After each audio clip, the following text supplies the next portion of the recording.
Meus irmãos, a paz do Senhor seja com todos, amém? Hoje eu vou continuar aquele estudo que eu tinha falado para vocês, felicidade ou sofrimento. Você decide o que você quer. Ninguém vai poder passar por você pelos processos, você vai ser sempre forjado pelo Senhor, amém?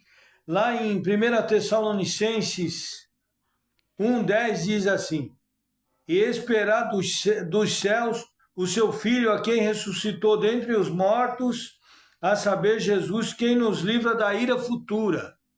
Aí em 1 Tessalonicenses 2, 14, 6 e 9, a palavra do Senhor diz: mas como fomos aprovados de Deus, para que o Evangelho nos fosse confiado, assim falamos, não como para agradar os homens, mas a Deus, que prova os nossos corações.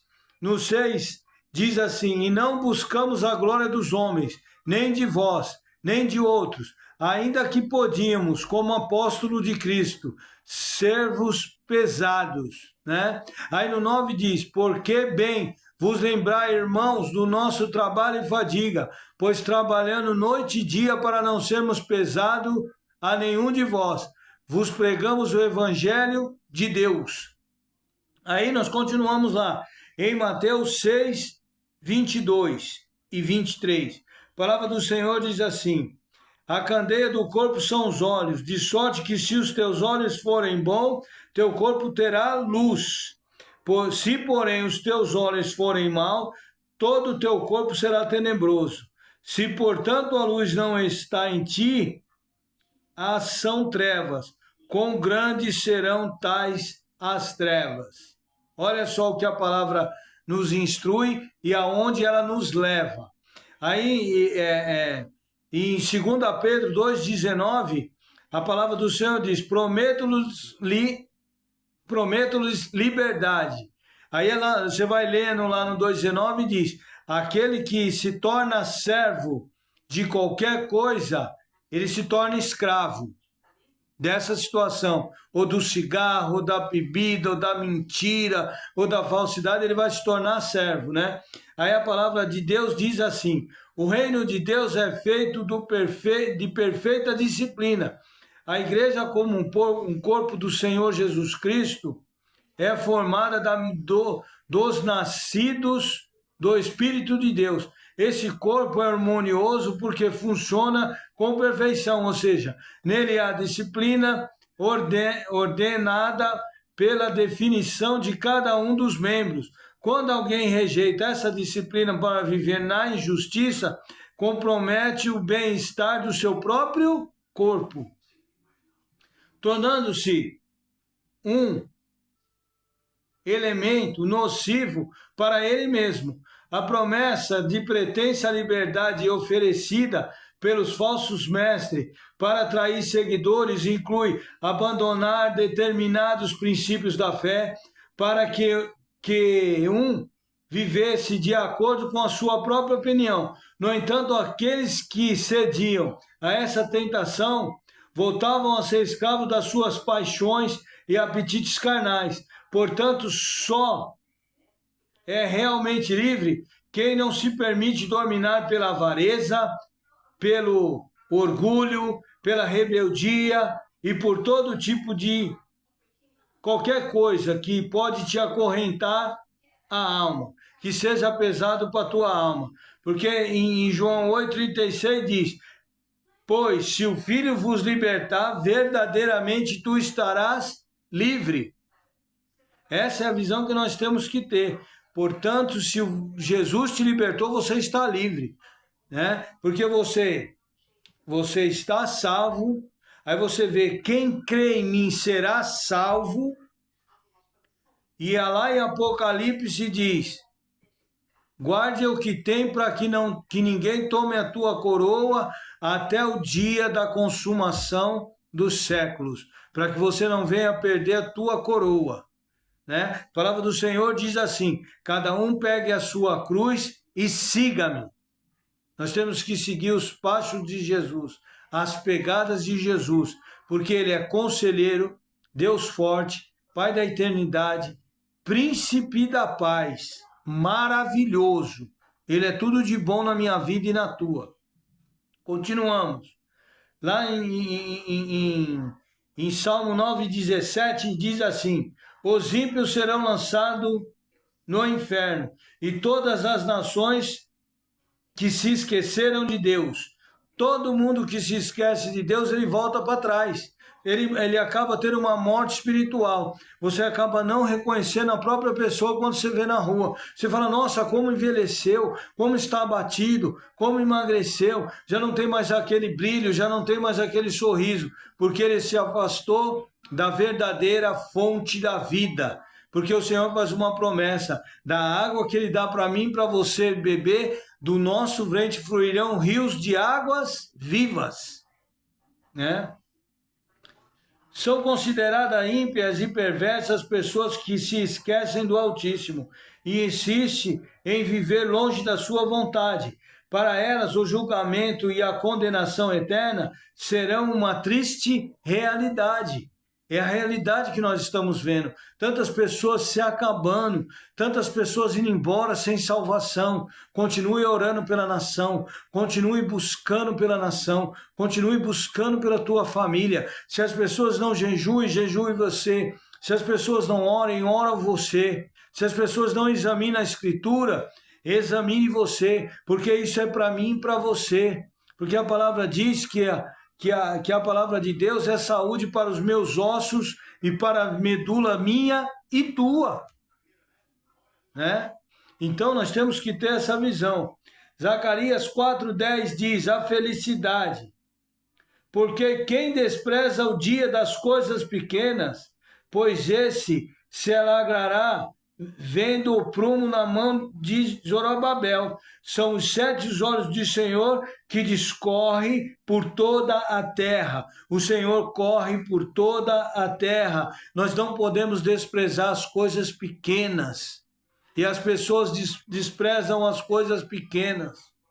Você vê o ingrato não valoriza nada. O ingrato escreve na pedra. O grato, ele adora, ele sai adorando, ele sai engrandecendo, ele sai louvando o Senhor por qualquer coisa que aconteça. Ou se está sol, ou se está frio, ou se está chovendo, ele está glorificando o Altíssimo, pois tudo que o Senhor fez é bom. Por isso que a palavra do Senhor diz em Eclesiastes 3, há um tempo determinado para todas as coisas. Nós precisamos de todas as estações do ano, nós precisamos de primavera, de verão, de outono, de inverno. Nós precisamos dos cantos dos animais, nós precisamos da fauna, nós precisamos de tudo que o Senhor criou. Por isso que a palavra do Senhor diz em Gênesis, que o Senhor fala que tudo que Ele criou era bom e é bom para a minha vida e para a tua. Porque nós necessitamos. Se você olhar para o sol, você vai ver a grandeza de Deus.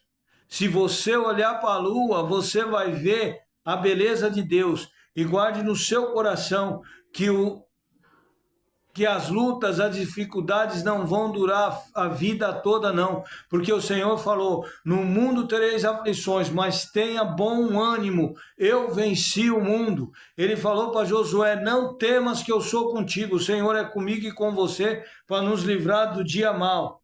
Em Efésios 6,8, servos, obedecei aos vossos senhores.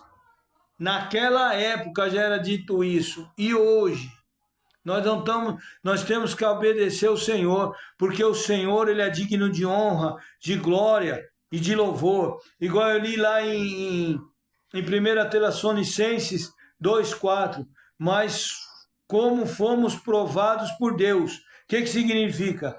Não como para agradar os homens, mas a Deus. Paulo reconhece que, embora indignos, ele e seus companheiros haviam sido escolhidos e aprovados por Deus para ser ministro do Evangelho. Por isso eles se esforçam ao máximo para cumprir a missão que lhe foi confiada, procurando sempre agradar ao Senhor em tudo. Eis aí o grande diferencial do verdadeiro homem de Deus. Ele não prega o Evangelho por conveniência. Antes, crê que tem um chamado. Além disso, tem consciência da tua responsabilidade diante de Deus. Por isso faz o seu trabalho com sinceridade, e a intenção não é falar que as pessoas querem ouvir, mas sim o que elas precisam para serem salvas. Porque nós sabemos a responsabilidade que está sobre os nossos ombros. Por isso que eu sempre falo para vocês, honrem os seus pastores, ore por eles, abençoe a vida deles, não falem mal deles, porque ele está sempre orando por você, ele está sempre buscando por você, ele está sempre pedindo por você. Em Jeremias 33:3 diz: clama a mim e responder-te-ei coisas grandes e firmes que não sabe. Em Isaías diz: buscar-me-eis, me achareis, quando me buscares de todo o vosso coração. Entende? É isso que nós temos que ter, a visão do céu, a visão da glória do Senhor. Em Tessalonicenses 1:10, diz assim: vós e Deus são testemunha. Os inimigos de Paulo se levantavam contra ele com o intuito de difamá-lo diante de todos. Diziam que ele era um homem mentiroso e mau caráter e que procurava agradar ao povo para alcançar o próprio lucro. Além disso, divulgava a todos que a doutrina que ele ensinava não passava de um grande engano, delírio de alguém cuja mente era impura. Porém, nada disso abalava a fé de Paulo, pois ele tinha consciência tranquila de que estava andando corretamente diante de Deus e das pessoas. A maior riqueza do servo do Altíssimo é o seu bom caráter.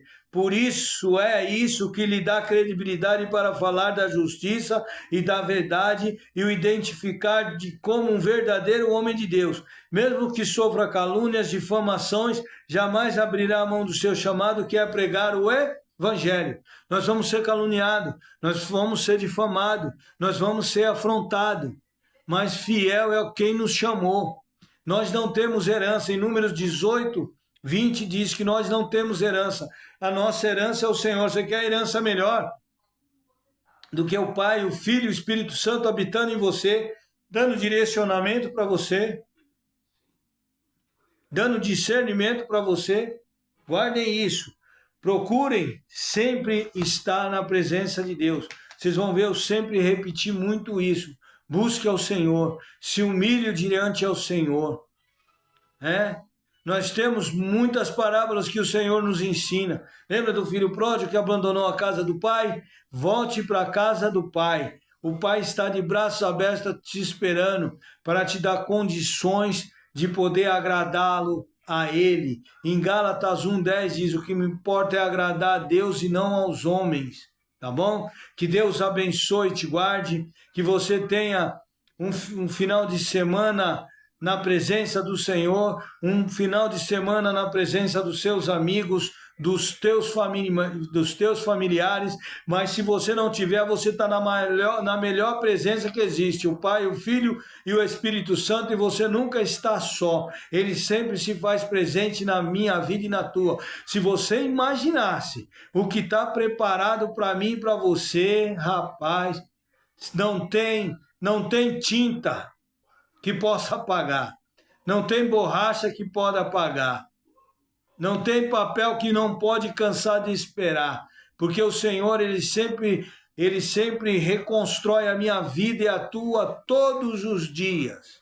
Guarde isso na placa do teu coração. Ele sempre reconstrói a minha vida e a tua. Ele sempre nos dá livramento todos os dias. Ele sempre nos ensina todos os dias.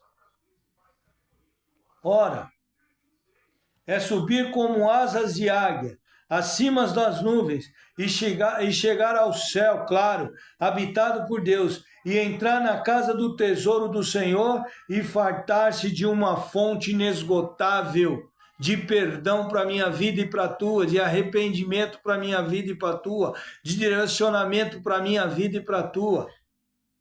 Uma pequena fé leva as almas ao céu, mas uma grande fé traz o céu até as almas por causa do meu testemunho e do teu. Amém? Que Deus te abençoe e te guarde. Que Deus faça resplandecer o rosto dele sobre ti. Que ele levante o seu rosto e te dê sempre a paz todos os dias da tua vida. E não se canse de fazer o bem. Escolha a felicidade, não o sofrimento. Amém? Fiquem na paz do Senhor Jesus. Glória a Deus. Aleluia. Louvado seja Deus. Engrandecido seja o Senhor para todos sempre. Amém.